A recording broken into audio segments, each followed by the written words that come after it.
Hey there everyone, this is Coloring Chemist, my name is Connie, and welcome back to my channel. I thought I'd let you look at this little guy just during the intro part here. He is, well, he's a mole. Can you see him?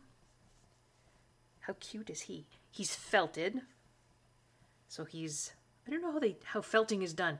It's, you have the wool and then you kind of tangle it together, I think, is maybe how felting is done. Forgive me, felters, if that's not how it's done. But he has a cute little blue scarf. He's got his little pink hands and his little pink nose and glasses. I love the glasses. I have him because for those of you that know something about chemistry, there's a unit of measure in chemistry, and its name is a mole. We talk about having 1 mole of a substance. Now, of course, we're not talking about these moles, but, you know, just for students, we often sort of, you know, little joke, we equate moles in chemistry with moles. And so a local, to me, lady here had made this little mole for me. So I just thought his name is Avogadro. And for those of you that know chemistry, you'll know why. If you don't know chemistry and you're not sure, I encourage you to Google mole chemistry and see why his name is Avogadro. But anyway, this is the 13th bonus video for my 12 months, 12 days, 12 hauls series of videos. What I bought in 2023. I think before I start, I will sort of put this disclaimer out there. This series of videos and my sort of reason for doing them only applies to me. And so please, if anyone is watching and you feel differently about purchasing or you feel differently about hauls, please don't think that, you know, I think that the conclusions that I came to for myself have any bearing for anyone else. You know, I always say, you do you, right? Everyone has to do what's comfortable for themselves. Now, if I encourage people to maybe just think more, I don't even want to use the word critically, think more deeply about the purchases that they're making, I think that's a really great thing. But, and I would also encourage you, please don't, if you do decide to, you know, maybe do a no buy or a low buy or for 2024, please don't go to other people's channels who have not chosen to do that and be mean. I know you guys wouldn't, but I just want to, you know, just encourage that, because I think the world is a hard place, and this coloring community, I think it should be a little, I don't know, a little corner of kindness. That's at least how I like to think of it. So I would just, yeah, wanted to put that out there, that, you know, the conclusions I came to, and some of the things I might talk about in this video, this is just me. This is what I've learned about myself. What have I learned? Well, I've learned I bought a lot of stuff. And I did say that in this video I would talk about some of my favorites, which I will. And I'll talk about some of my regrets, which I also will. And, you know, the same disclaimer goes for those. If I talk about a product or a book and it's a regret of mine, but it's a favorite of yours, please don't take that the wrong way. Everyone is unique and everyone loves what they love. And just because I might not like something does not mean in any way that you shouldn't like it or enjoy it. The same thing with my favorites. You know, if I have a favorite and you think, well, that's ridiculous, Connie, that's a terrible thing to have for a favorite, you can certainly let me know. Be kind about it. And, you know, I'm always ready and willing to respond to logic above anything else. So if I have a favorite and you think, oh, Connie, but that's a waste of your money, and, you know, here's why, you know, this other product is better, absolutely comment that down below, kindly and logically, and I will be more than happy to read and respond. All right, so what did I learn? I did learn that I bought a lot of stuff. what did I learn about my purchasing patterns? I learned, and I think I already knew this, it just really cemented it for me. I'm a stress buyer, which means, or stress shopper, which means that I tend to purchase, I tend to go shopping when I'm stressed. And not necessarily stressed about anything to do with art or coloring or anything. In fact, it's not. It's usually nothing to do with that. It might be stress from my work. For those of you that aren't familiar, I'm a chemistry teacher. Teaching, even though the way I teach is different than sort of the typical traditional way of teaching, it still is stressful. And there's certain times of the year when it can get more stressful. The holiday Christmas season is one, because for me, this is when my semester one ends. And so as I was putting out all of these haul videos, now I did pre-record a lot of the stuff, but not by that much. And this is the same time of year when I'm also administering and grading midterm exams and processing and sending out midterm reports. So it's a crazy time of year. And when I'm stressed, what do?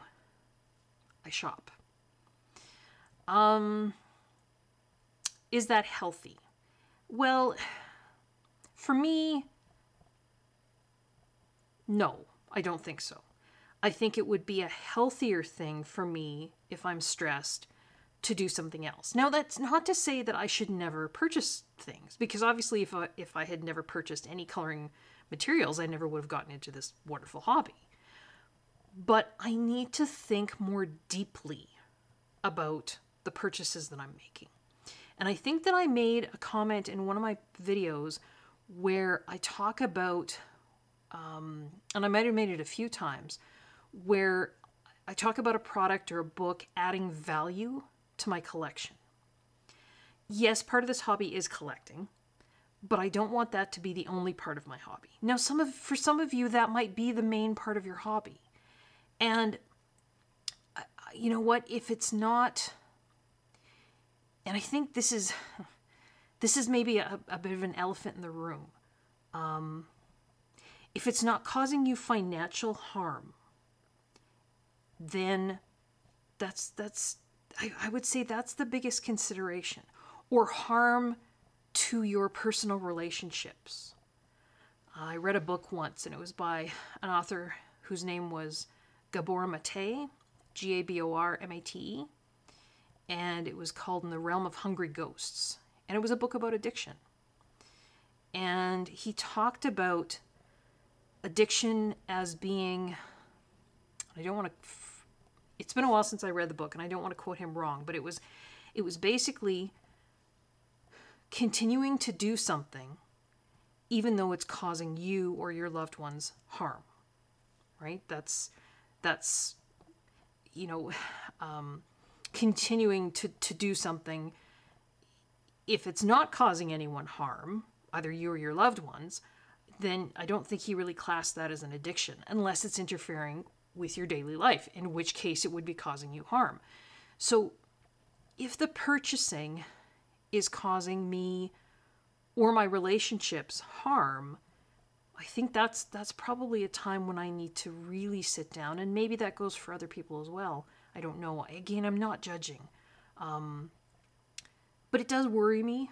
It worries me, when I did all these hauls, and I know, some people were kind of a smiley face and they were joking and they were getting ideas, and that's a wonderful thing, but I don't want to be responsible for anyone buying anything that, again, is going to cause harm, whether it be financial harm or harm to your relationships. In other words, if your buying is causing stress with a spouse or a loved one, I don't want to be responsible for that. And sometimes I would think about that when I would watch, craft videos and crafter videos. It's just crafters have a lot of things that they've purchased. And I guess that's true for all hobbies. But I often wondered why that's not more talked about. Again, kind of that elephant in the room, right? If my purchasing is harming me, it's harming my finances, or it's harming my relationships with my loved ones, then yeah, I need to really take a close look. Now, having said that, are those things happening? I don't think so for me. But I think what it is harming is my own. There's a level of guilt that comes with it. I didn't grow up with a lot. My family didn't have a lot of money, and we definitely had to be happy with what we had. And I had a wonderful childhood. I really did. But we also learned to reuse stuff. We couldn't make big purchases because the money just wasn't there. And I don't know, I think I've grown up with maybe some guilt associated with spending. I don't know. But I do know that when I buy supplies or books or anything like that, yeah, there's that initial kind of dopamine, quick, adrenaline, woohoo kind of rush feeling when I purchase something, when you click buy online, but then there's that guilt. And I think the guilt is harmful for me. I would like to get away from that. I would like to be able to buy things, but then also think this is something I've bought that's going to add value to my hobby. It's going to add value and joy to my life. And maybe that's partly what Marie Kondo was always getting at, right? It sparks joy. I think though I need to be aware of what kind of joy is it sparking. Is it sparking that, that kind of quick dopamine joy? Or is it sparking a deeper, more long-lasting serotonin kind of joy? Dopamine and serotonin are two neurotransmitters in the brain.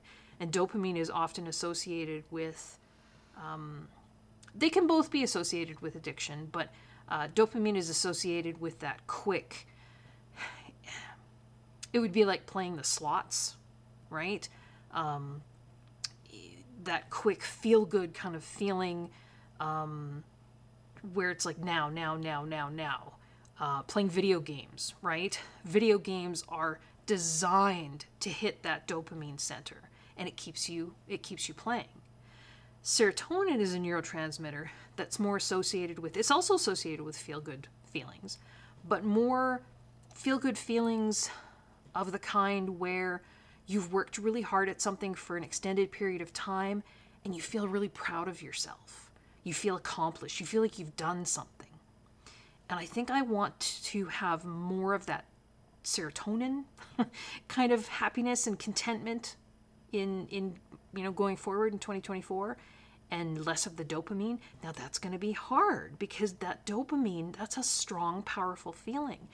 There's a reason, that you sit at the slot machine in a casino, and I'm not saying you, any particular you, it could be me, and you keep pulling the lever because that's a powerful feeling, right? It's that rush, that little rush each time.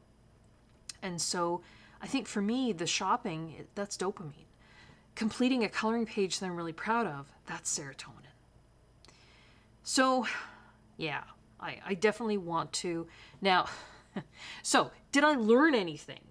Did I learn a lesson from all this? I would love to say yes. I guess we'll have to wait and see.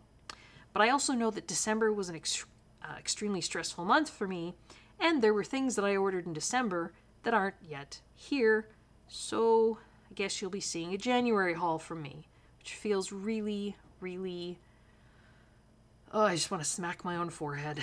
Did I learn anything from this? I hope I did. I do. But it's not going to be easy. I don't think I can just flip a switch and say, that's it, no more.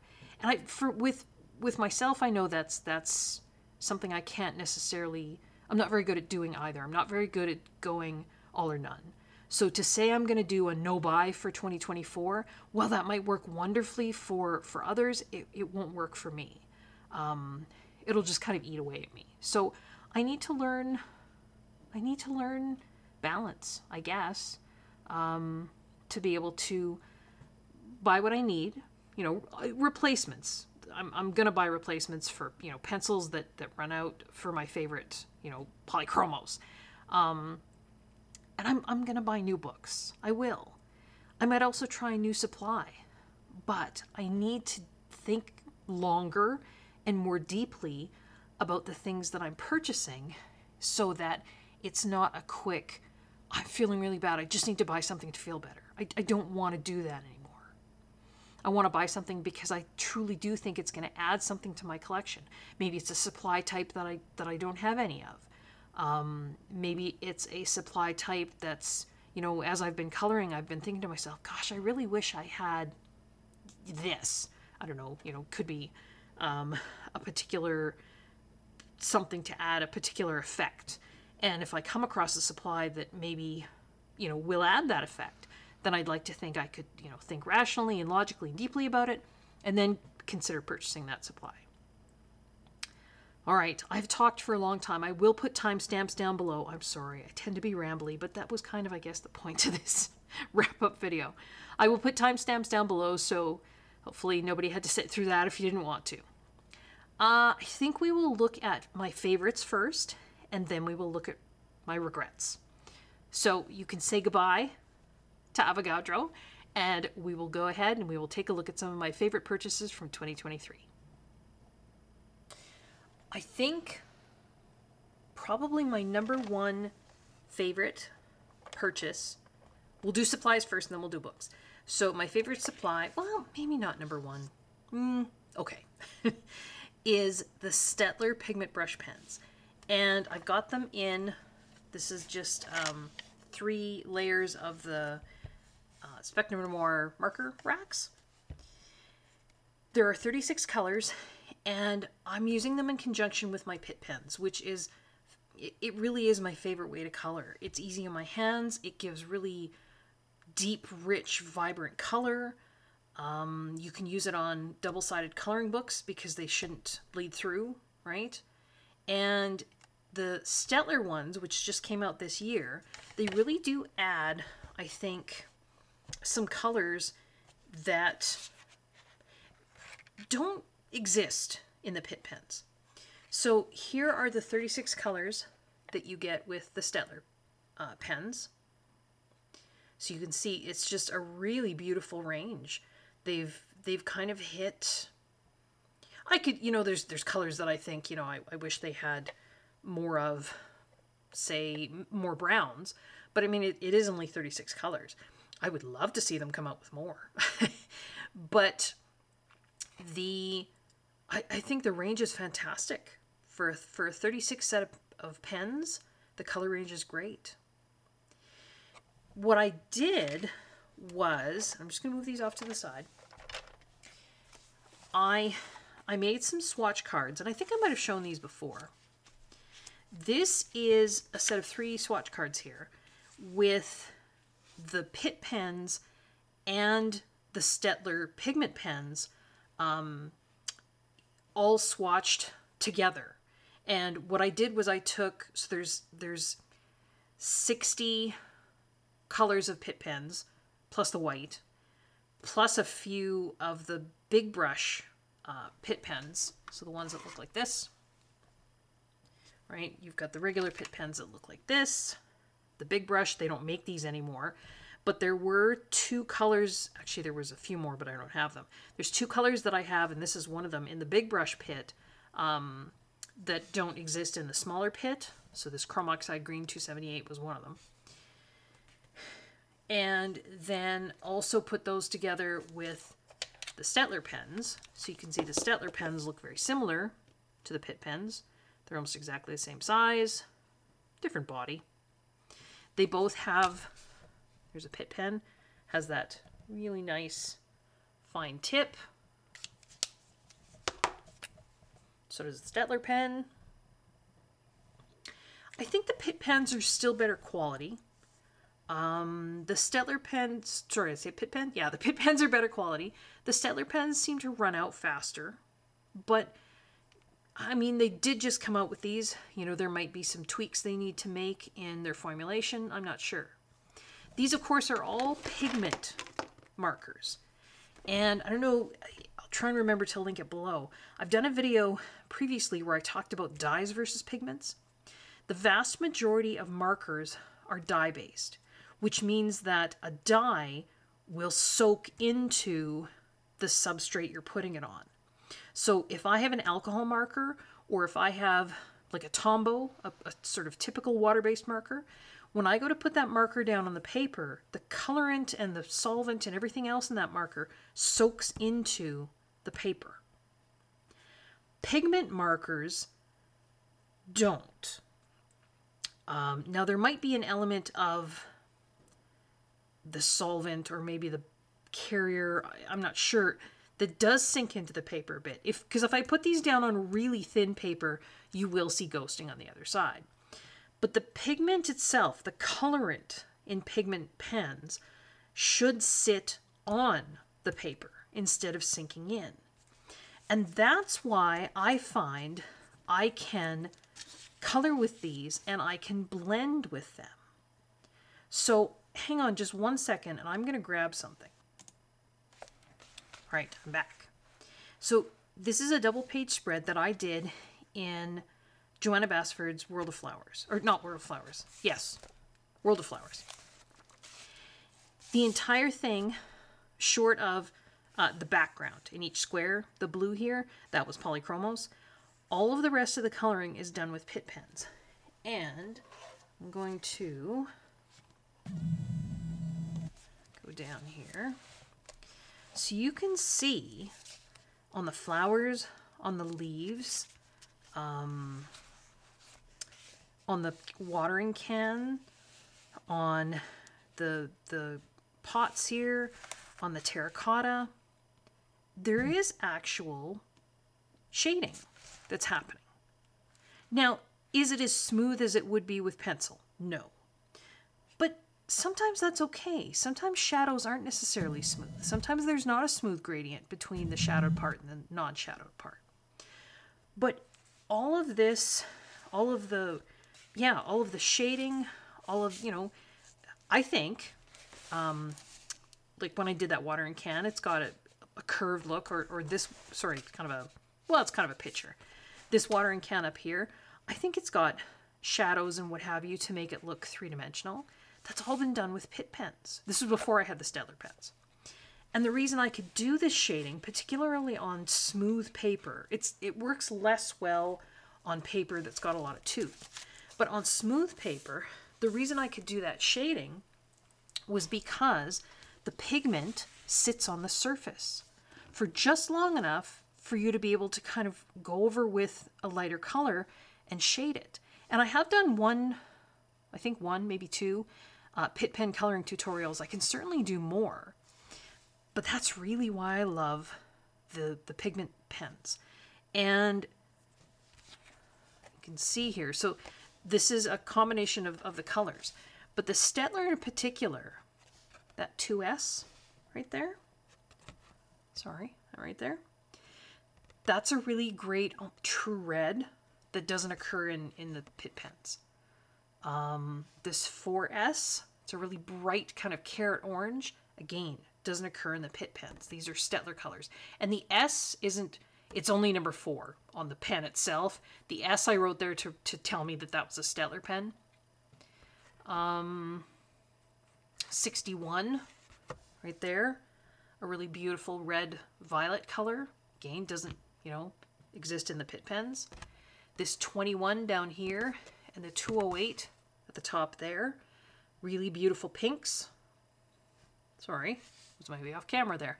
21 down there, 208 up here, beautiful pinks that don't exist in the Pitt pens. 3S, or 3, is a really nice blue. The greens, there's a lot of, well, number 5 is a true green. It's just green. That's in the Staedtler pens. Again, doesn't exist in the Pitt pens. 76, right there. That one right there is a really beautiful brown. that's in the Staedtler pens. Doesn't exist in the Pitt pens. So I do think even if you have the Pitt pens, having these Staedtler pens, you are going to get some colors that are close, like you can see right there. 148, that's a Pitt pen color, and 310, that's a Staedtler color. They're pretty close. 36S, that's a Staedtler pen. 247, that's a Pitt pen. They're close. 51, right there, and then 170. They're close. But I think there's enough difference. I really do think if you're going to do, you know, a lot of pigment ink coloring, you know, it might be worth it to have both sets. Now, that's a lot of money, and I don't want to get anybody in trouble. So you can buy Pitt pens open stock. Try one or two, see if you like the feel of them. You can also buy these Staedtler pens open stock. And thank you to the viewer that pointed that out to me. I didn't realize that. I knew you could buy sets of 36 is the biggest.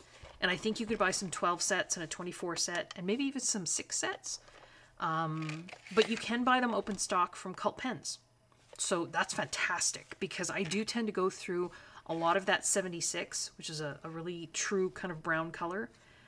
I go through a lot of 51 and 57, beautiful kind of olivey greens. This 90 is something called light black. It's a great color. And their black is really black. Where's the comparison? So right there is 199. So that's Pitt pen black. And there next to it, on the left, that 99, that's the Staedtler black. You can see how much blacker it is. So, and I think they even call it intense black. Yeah, they do. If you can see the name on there or not. So I do think that there are some really great colors here, and I've been using them. I think they're fantastic. I do. So that's one of my definite favorite supplies from 2023. Another favorite supply, this guy right here. This is my AFMAT electric pencil sharpener. I love it. I do. I have others, not other electric ones, but I have a crank sharpener, which I'll talk about a little bit later. I have hand sharpeners, which are also great, but this is just so fast and easy. And this is my second one, but I think I mentioned in the previous video, the fact that the first one doesn't really work well anymore is not the fault of the AFMAT sharpener. That was my fault. I sharpened something in it that shouldn't be sharpened in it and gummed it up. So, since I don't do that anymore, this one's working just great. So, yeah, definitely another favorite of mine. This is another favorite. I think this is a fantastic set of paints. It's the Mylang paints, which I believe is the same as the Pretty Excellent paints. They've got the same kind of logo there. This is a 48 set of watercolor paints, 36 colors, and then 12 specialty colors. It is a fantastic range of colors. You can see all the colors there. So the first 3 columns are the regular colors, and then this last column is the iridescence, the glitter, the metallic. I don't know if you can see if it's catching any. There you go. They remind me of the Paul Rubens, but truthfully, this is a fantastic overall, all-in-one. You've got 36 amazing colors. You've got 12 of the metallic glitter colors, and you've even got a flashing pearl here that is a sparkly, just a kind of a clear overlay. So you could put this over top of, you know, anything you've done with any of these other colors once that's dry, although they are watercolors, they might re-wet, so just be careful. Or you could mix this with these on your mixing palette and then paint, so you could make any of these colors glitter. It comes in this metal paint box case, just like a plastic insert, but the pens pop out. So you could move them to something else if you wanted to, but they sit quite well in there. I'm gonna watch. It'll they don't come out. That was scary. I never tried that before. I wasn't sure if it was going to work. But yeah, they're in there quite well. I wrote the name and number of each pan when I unwrapped them, just because I was afraid that if I dropped it and they did go flying everywhere, then at least I could put them back in the same order as the order that's on the swatch chart. So I just took a black fine Sharpie and just wrote the name and number on the pan. They come with pigment information. So the pigment information is on a clear kind of sleeve that comes with the paints. So I just cut it off and then taped it to the top of my paint box here. These colors aren't necessarily representative because they're printed on clear plastic and now it's over top of a pinky purple paint box. But a lot of these are, well, a fair amount are single pigment paints. So that's pretty neat. And then you've got your, yeah, it's just a really great overall set. I got the idea from Lindsay the Frugal Crafter. She had suggested the 36 set of these paints. So just these 36 colors.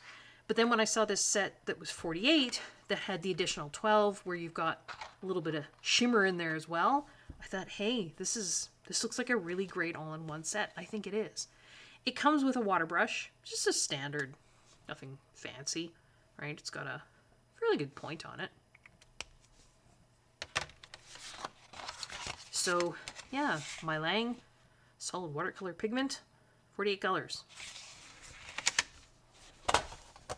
So that's definitely one of my favorite supplies for this year.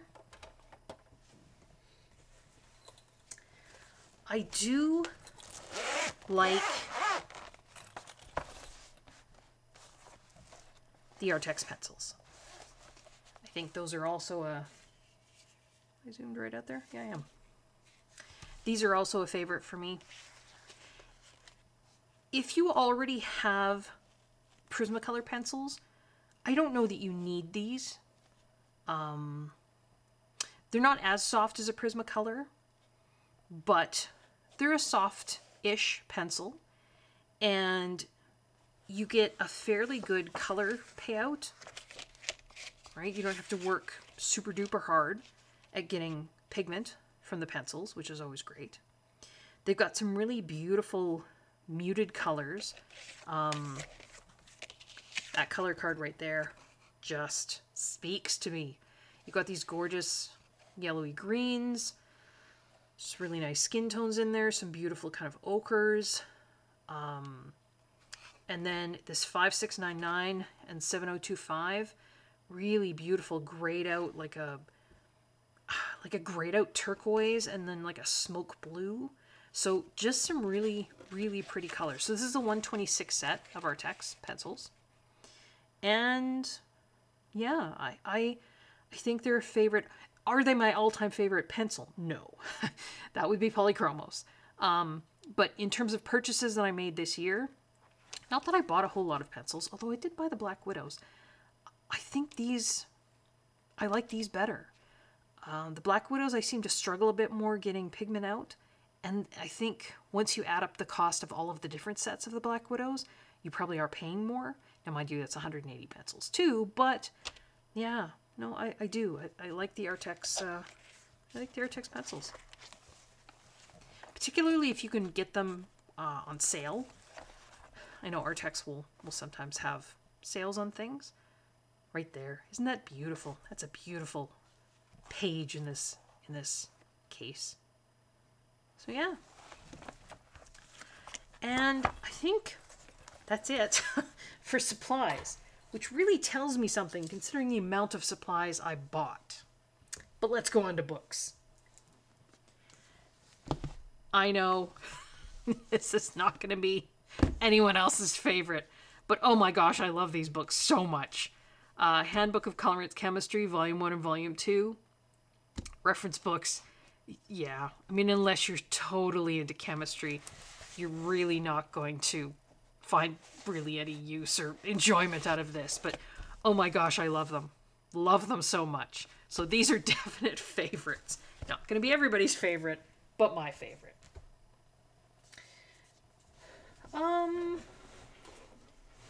I really love these Petra Gasheva books.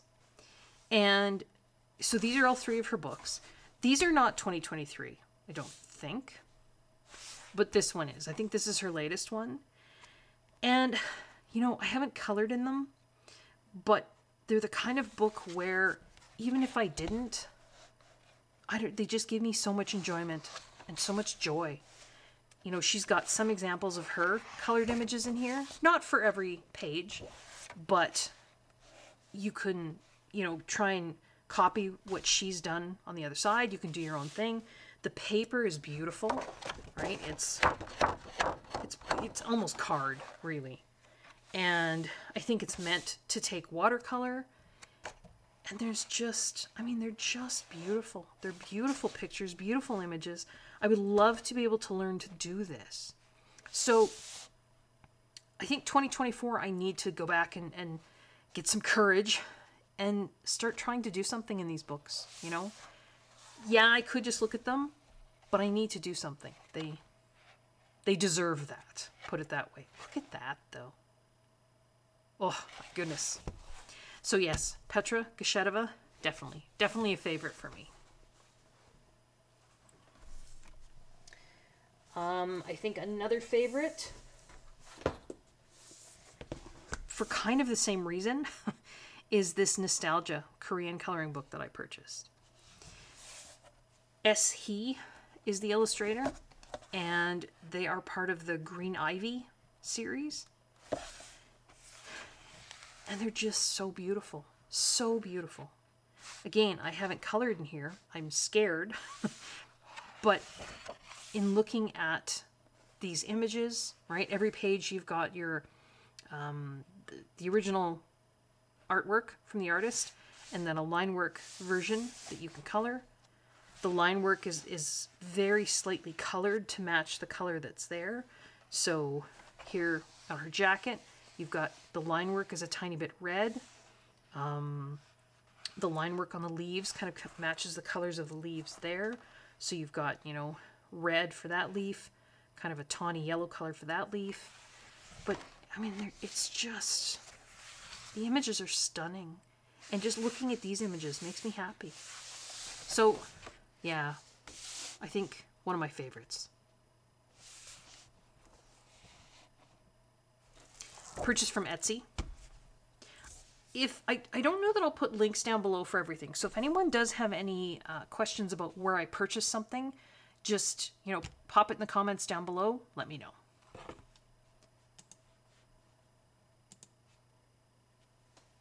Sorry, to pop up against something there. Jen Katz is another favorite that I purchased in 2023. Autumn is my favorite color, and Home's Sweet Homes. Her art style is just so funky and unique and different. I got these off of Etsy as well. I'm doing some coloring in this one. And I was doing the lab page there. I haven't yet finished this, but I will. I haven't done anything in Home Sweet Homes yet. I'm definitely going to. It's good paper. And yeah, she's just a small artist, and I like to support small artists. So Jen Katz is another favorite of mine from 2023. And the last book I have that's a favorite is this one. I mentioned before, I love coloring with those Pitt pens and the Staedtler pens, right? Small, tiny tip. I love details. I love tiny details in images. And the paper that's in the Joanna Basford Small Victories book, and she's got the same paper in the American and the UK versions this time around. Both of them, it's that smooth, it's just a brilliant paper for working with Pitt pens. And it's also a brilliant book because it's small. The Pitt pens, it's harder to color great big areas. You are going to get a bit of streaking because in a big area, they're still not an alcohol marker. You're going to get less streaking than you would with, say, a Tombow. Because again, Tombows are dye-based. And the minute you put that Tombow to the paper, the dye sinks into the paper. That's why it's really hard to blend Tombows or to not get streaks. Or Crayola Super Tips or any of those kinds of markers. It's hard to not get streaks because the minute you put that tip to the paper, the dye sinks into the paper and it's really hard to move. Pigment markers will sit on top of the paper. You can get them to move, so it's a lot easier to not have streaks. But, you know, tiny details, this is where Pitt pens really, really shine. So this was something I did as a tutorial on my channel. I'm trying to remember to link it below. And just these little tiny images with the tiny details and those little fine tips on the Pitt pens. It's just a match made in heaven, I tell ya. So this book, in combination with the Staedtler pens and the Pitt pens, is just brilliant, brilliant. So Joanna Basford, Small Victories, definitely a favorite of mine from 2023. All right, so those were my favorites. I'm going to pause the video here. It'll just be a few seconds for you, but it'll be a little bit for me because I have to gather now my regrets. Be back in a second. So, regrets.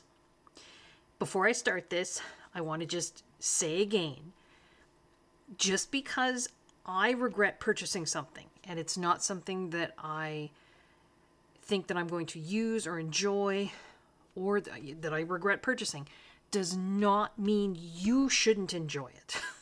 So if there's a supply or a book that's in my regret section and you think, but Connie, that's my favorite supply or that's my favorite book, that is wonderful. That's absolutely fantastically wonderful.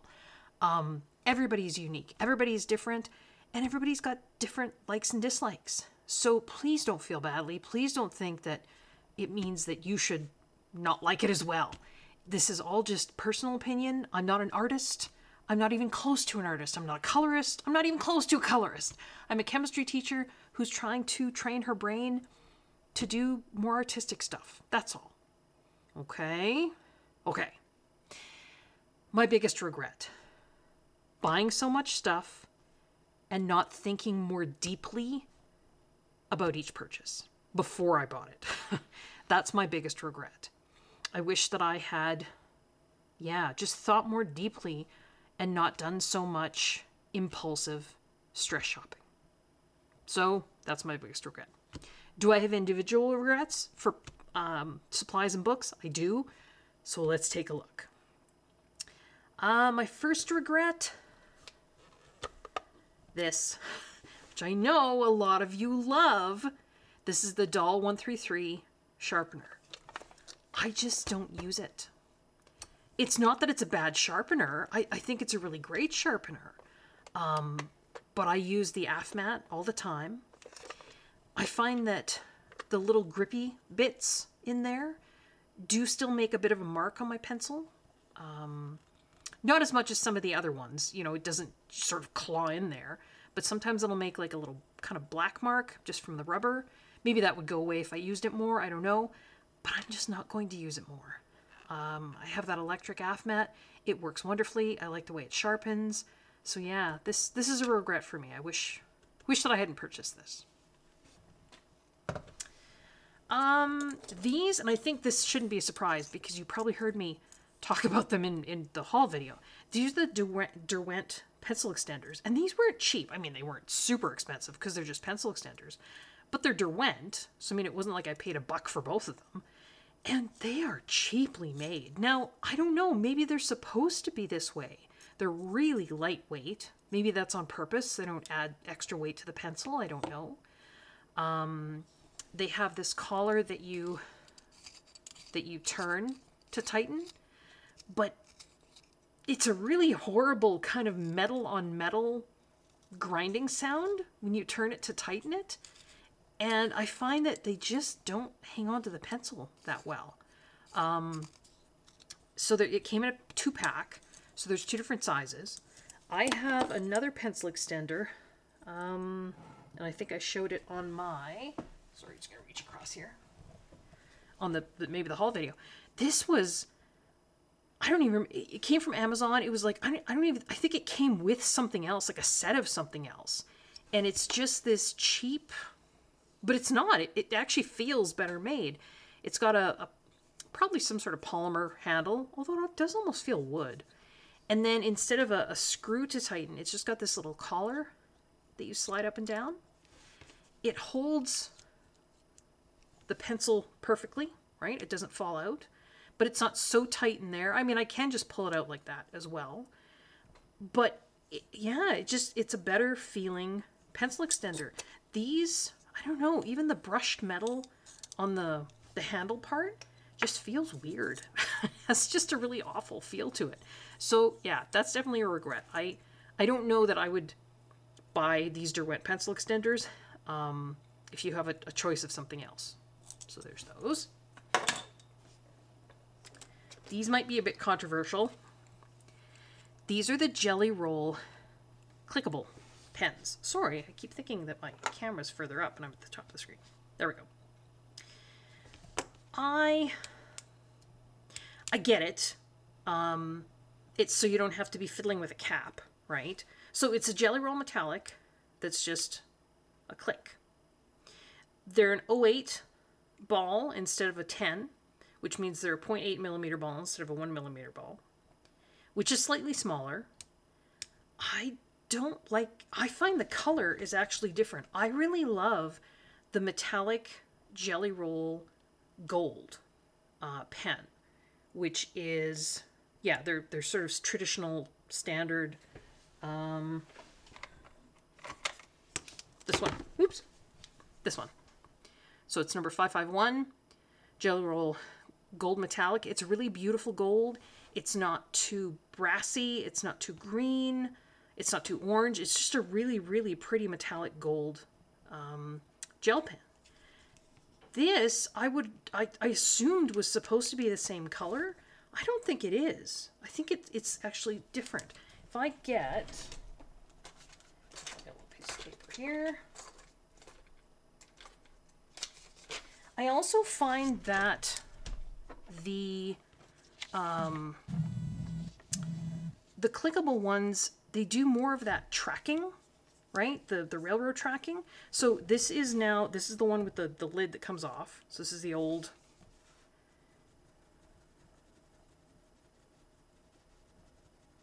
This isn't the best paper, but I mean, it's just a really beautiful gold. Oh, it's too close.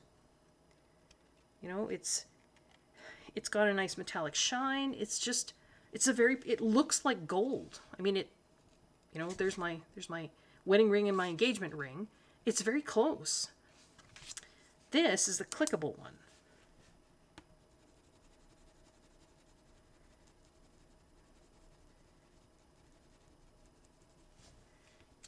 No, I don't know. Maybe they're the same. No, I don't think they are. Oh, I don't know if the camera's going to pick this up. The clickable gold, the other gold, this one, it's like, it's got a gold ink that's the dye, but then it's also the mica that's in there has a gold sheen to it. This one looks like the mica that's in there has a silver sheen. So it's gold ink, but with like a silver mica on top. I don't know if you can see. Oh, kind of not. I don't know. No, it's going to be, I don't know if you can see that. Will my camera even focus? No, because it's too close. The one on the bottom, I can just see a lot of those kind of, not quite railroad tracking lines, but I don't know. It doesn't look smooth. To me, this looks smoother. So, I only bought the gold and the silver of the clickable ones. I know they come in, I think, 10 colors total. I will not be getting the others. I know it's handy, but I just don't like them. I like these ones better. Even though, yeah, you've got your lid and you have to... But the lid posts, is that the word? It sticks on the other end really well. So, you know, if you're in the habit of doing that, you won't lose the lid. So, that's a regret. I didn't pay that much for them. I think I got them at Michael's, but I don't think I will be buying any more.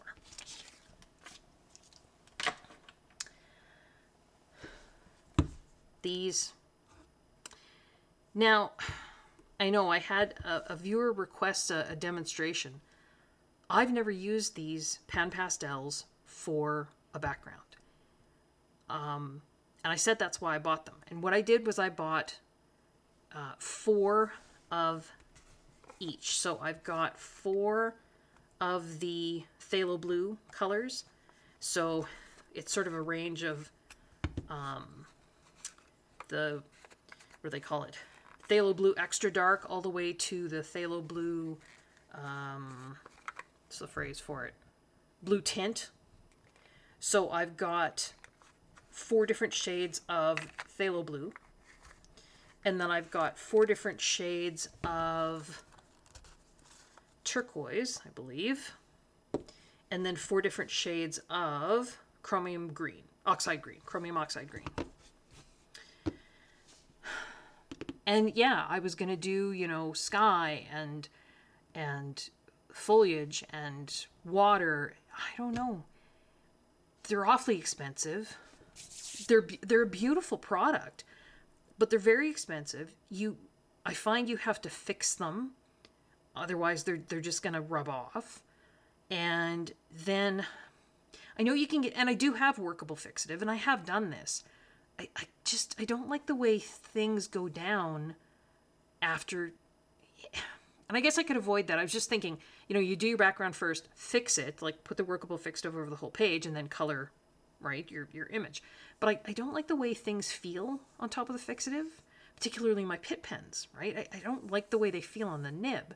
So I guess I could color the image first, but then you're trying to work a background in and around and behind, and then you're sometimes going over what you've already colored with the, you know, the little tools. And yeah, I don't know. I'm finding I like gel crayons better. So because of the expense of these, I kind of really wish I hadn't bought them. So yeah, I would say these are a regret. They're beautiful, but they're kind of a regret. And now I also got them on my, oh, look at that, they're everywhere. They're very, very pigmented. Give them that. Oh, and now it's all over my hands too. So those are a regret. These also might be kind of controversial. I'm not going to use them. I'm just not. Now, I only have the 50 of the black edition. I know there's a 100 set. I have so many other pencils that I love. And I know sometimes folks just like to they just like to have, you know, the different sets. Particularly if you're a YouTuber, you know, you have them to compare to other, you know, pencils. I can't see me using them. I found it really hard to get good pigment payout. I really had to work at it. The color selection is okay. For what I do, I think I would struggle. There's not a lot of the yellowy olivey greens that I like. There's very few browns, like virtually none. There isn't a good dark brown. Now it is a 50 set. I know, maybe I'm being picky, but yeah, you know, I've got my polychromos. I would probably, and I realize these are different. They're meant to feel different, but they're meant to be, I believe, a softer kind of pencil. But I have softer pencils that I like and I use. So I don't know. This was kind of a whim. It was one of those everybody's got it, so I guess I'll get some too kind of purchases. And yeah, it's a regret. I wish I hadn't purchased them.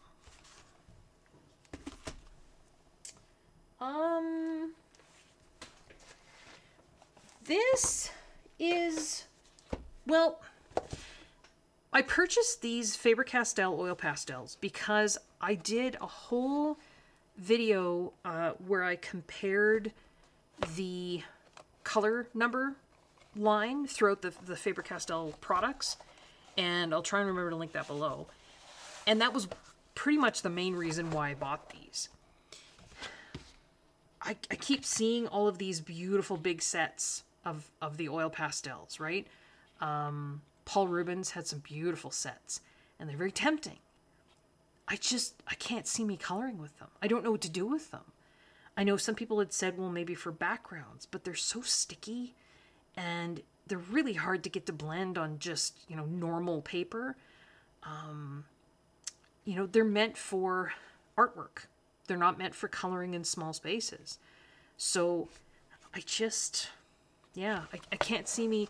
I bought these for that comparison, but I can't see me using them to actually color with. Now, I also purchased these. These are a much higher quality than these. They're much softer, but I still am not sure, kind of a regret. They're beautiful. I just don't know what I would do with them.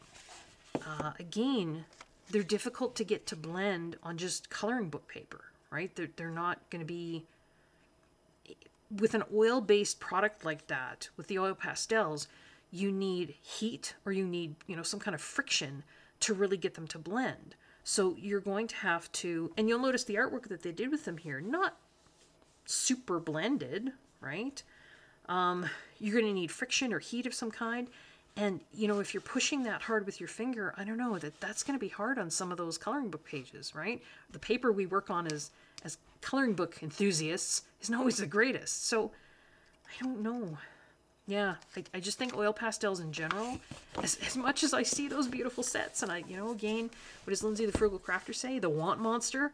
The want monster is there, whispering in my ear. I just can't see me. I just don't know what I would do with them. So, yeah, kind of a regret.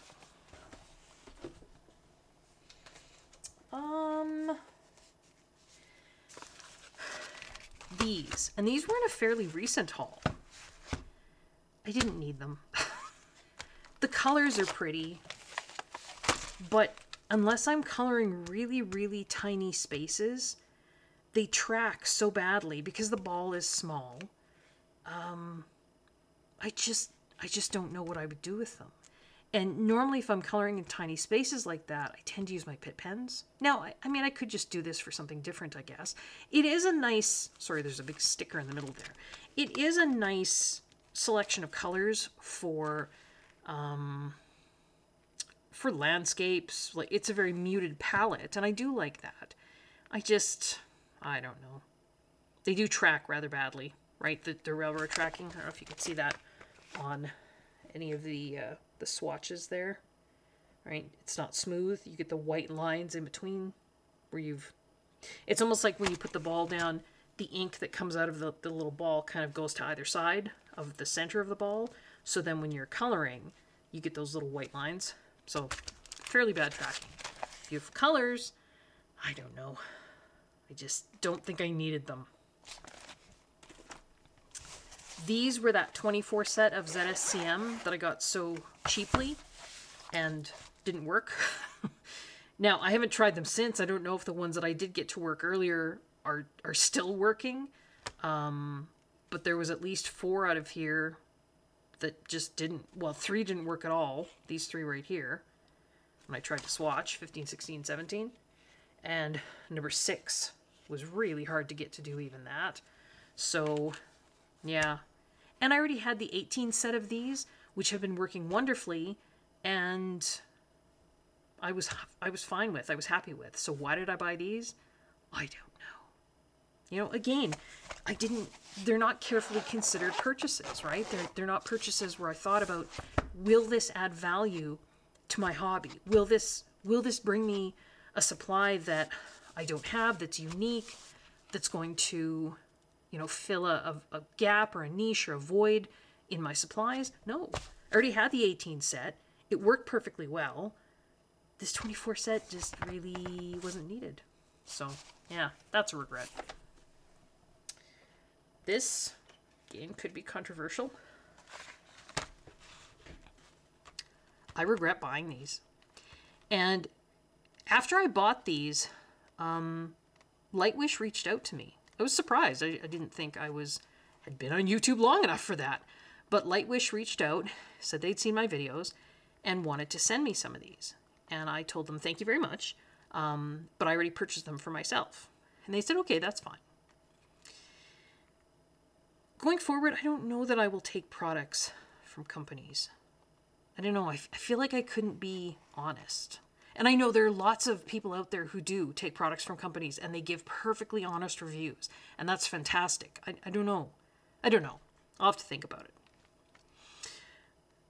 These, while they look beautiful when you first try them, when you go back to use them a second time, they're much harder to get flowing and they dry out really quickly. Now, I'm not sure if it's because they're actually drying out and there's still pigment left in the marker, but it can't get out because the solvent is drying up, or if there's just not that much ink in each marker. Each marker comes individually wrapped, which, looking back, maybe should have been a red flag to me. I don't know. Because if they're individually wrapped, they must have been concerned with evaporation, maybe? I don't know. Mind you, Poscas sometimes are individually wrapped too. I don't know. But yeah, I went to use one of them and I used it on a page. And now I did probably more than just, tiny embellishments on the page. But it was almost dry after I finished the page. I went to use another one on a Joanna Basford Christmas page just the other day. I think it was this number 1, this gold one. And it was feeling pretty dry and I did not use it for that much. So yeah, this is a regret. I don't know that I would suggest buying these. The colors are pretty and very shiny, but if there's not going to be, any kind of longevity in terms of using the markers time and time again, they dry out, whatever it is they're doing, they run out, I don't know. I don't know that that's worth it. So these are a regret for me. These are a regret that's representative of a larger collection of this type of product. I bought, I don't know, I lost my mind is what happened. I bought a lot of these acrylic paint pens. These just happen to be the most recent ones I bought, the Jewel and Tones and the Pastels. They're all Thule art. And these are the medium ones, but I also have the extra fine tip. I also purchased all of the color sets that they make of these. So you've got, your reds and pinks, yellows and browns, greens, blues and violets, right? There's that whole series. And I bought all of those in both the medium and the fine tip. So I have a ton of acrylic paint pens. And I remember saying in the video haul where I had the stands, remember the wooden stands that I got the cutting pattern for? They're laser cut, and I bought it on Etsy, and then I cut the stands out. And I got the stands hoping that if I had all the markers out instead of tucked away in their boxes, I would start using them more. Now, I guess it hasn't been that long since they've been in the stands. Maybe I should give them more time. I don't know. They don't fit my coloring style. I know a lot of people use them to cover up line work, but that's not the way I color. I could certainly try doing more of that and see if I, can get it to work with how I color, but for right now, it just isn't the way I color. I was using them for color by number because, of course, it would cover up the numbers, but I'm going to talk about that in a little bit. So the color by number books. I don't know. I wish I hadn't bought so many. Again, it's like, and I don't know, maybe some of you guys do this too. You get into the, I don't know, into a mindset where I guess it's full set syndrome to some extent. Jennifer Stay over at Coloring Bliss, I think, coined that. You get some and you think, well, I have to have the whole set or what else, I won't be able to use them unless I have the whole set, which is ridiculous. I mean, we try and justify things and convince ourselves, but I mean, I could certainly use them if I didn't have the whole set. But I don't know. And then I kind of, even when I first started buying them, I wasn't really using them. I'm like, well, maybe I just need more colors. I would use them if I had more colors. So I bought more colors. But now I have a ton of them and I don't, and I worry because they are the kind of thing that will dry up, right? It's not like pencils. Pencils can kind of sit there forever. And probably be okay. But, you know, paint pens or markers or any of that kind of stuff, they'll eventually dry out. So, I don't know. I feel guilt that I bought so many, and now I have them, and now I need to use them. I just don't know where. So, yeah. So these are the kinds of acrylic paint pens that you have to pump. So these are the ones with the fiber nibs, but I also have the extra fine ones with the plastic nibs. But these are all the kind that you have to pump. I also bought, you probably saw in my most recent haul, a ton of these kind. So these are not the ones you pump. These are the acrylic paint pens that just have the brush, right? There's no pumping. It's almost more like a gouache. I mean, it's acrylic, but it's more of that kind of consistency. I think I regret these less, put it that way. I tend to like the laydown of these better, the way they look. And I could see me using these more than the ones with the pump ones that have the either the fiber nib or the plastic pointed extra fine nib. Probably the one exception to that is white. I will always tend to use, I bought a box of these just recently. These are Arteza, and it was a box of 12, just the white with the plastic nib. So it's the same kind of deal, right? Those acrylic markers that have that kind of, right, that plastic nib. I do like the white because it's useful for all kinds of accents and all kinds of things in pages. But all those colors I bought, I don't know. I don't know. But so are these a regret? Maybe, but less so, I think, than the other kind. I guess we'll have to see going forward. I did use these on a Joanna Basford page just recently as part of the background, and they worked well. So, yeah. I think, is that it for supplies? I think that's it for supplies. You'll notice there's a lot more regrets than there are favorites. I need to think about that. Now, you'll also notice there are a ton of supplies that I bought in 2023 that aren't showing up either as regrets or favorites. Lots of the things I bought are just, they're just that. I bought them, they serve a purpose, they work well, you know, they're not like a woohoo favorite, but they're also not, oh, I wish I hadn't bought these. So this isn't everything, you know, I'm not categorizing everything I bought in 2023 as either a favorite or a regret. There's a lot of in-between stuff. These are just items, you know, we looked at the favorites earlier, now we're looking at regrets. So now we're looking at books. And once again, please, please, please, please don't take offense if I show a book as a regret and it's one of your favorite books. Please don't take offense. This is just me. If you love that book, I love that. I love that. But it's not a favorite of mine. Okay. Color by number. I didn't buy that many color by number.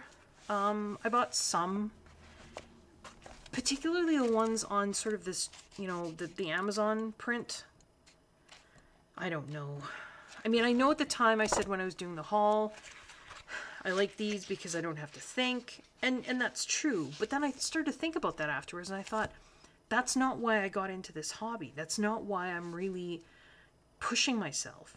I want to teach myself color theory and shading and all of those lovely artistic techniques that my brain doesn't do on a daily basis. My brain does math and it does science and music, but I play piano.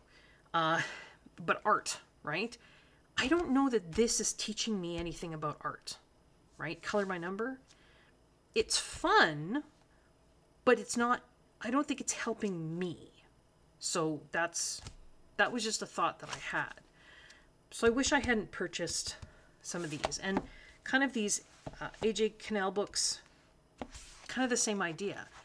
They're pretty and they're fun and they're I don't have to think, which, you know what? It depends on why you do the hobby.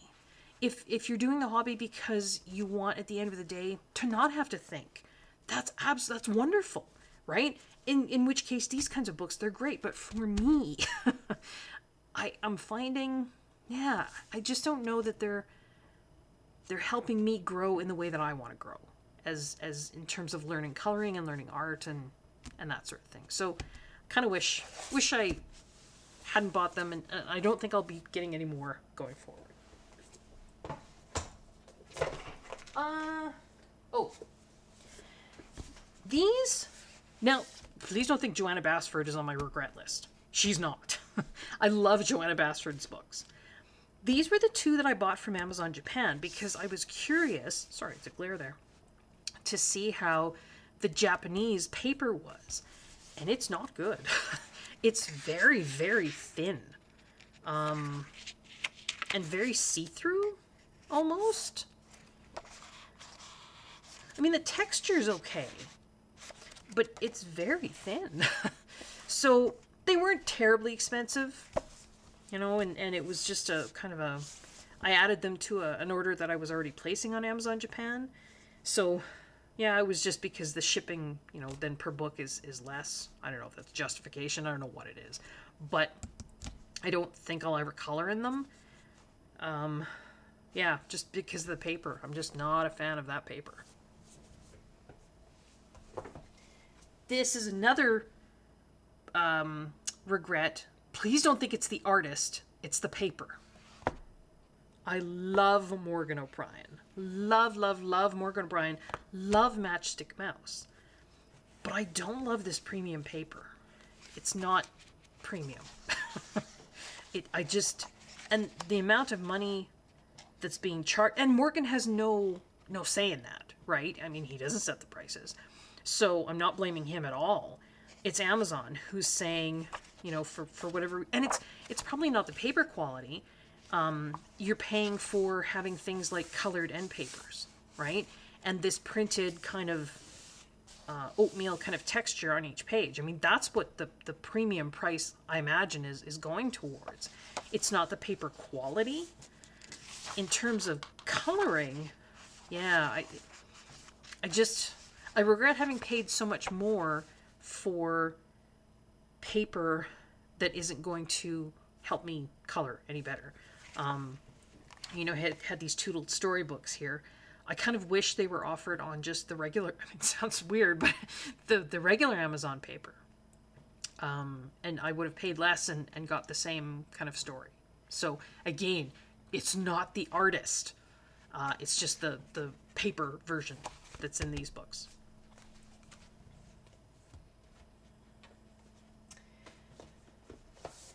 This is a regret. I love Color Yeah. I love their mandala books.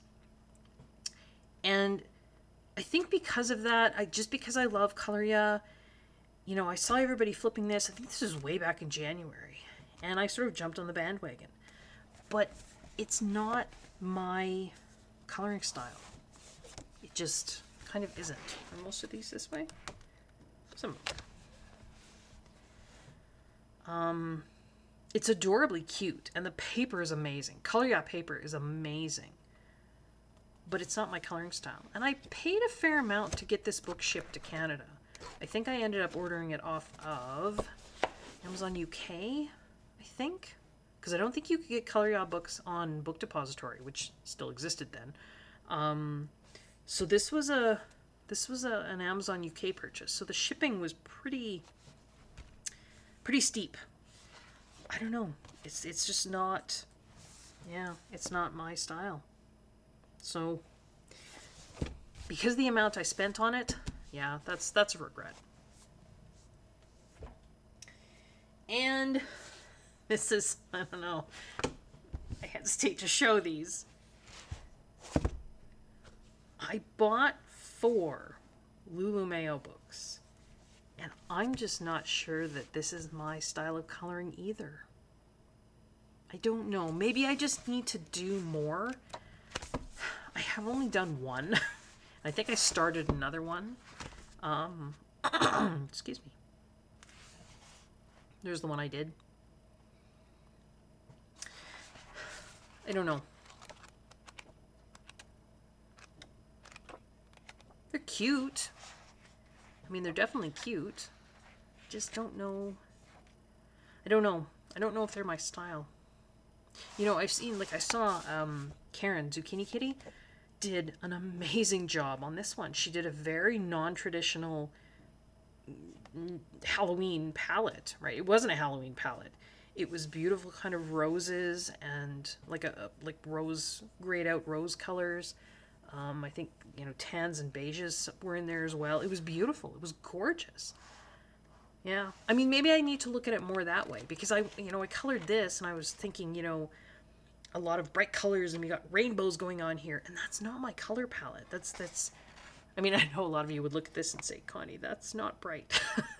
But actually for me, it kind of is. And I didn't enjoy it. I don't know. That's bright. These are bright colors. And that's not my coloring style. But maybe I need to adopt, you know, more of that style like Karen does, where she's got these images, but she's going to color them in her own style with her own palette that appeals to her. So maybe that's what I need to do. But I regret buying 4 of them when I wasn't even sure, you know, I should have stopped at 1, seen if I liked coloring in it, and then went from there. So once again, kind of that, I don't know, not thinking. I wasn't thinking. So, final thoughts. Again, I need to think more about my purchases. And here's a YouTube thing. And for those of you who may still be watching this, who have your own YouTube channels, you probably are going to be nodding along with this. When you have a YouTube channel, you want views, right? You want your channel to grow. You want people to be enjoying your content. You want people to come back. Guess what videos get the most views? Haul videos. They do. You know, you can put all of this time and effort and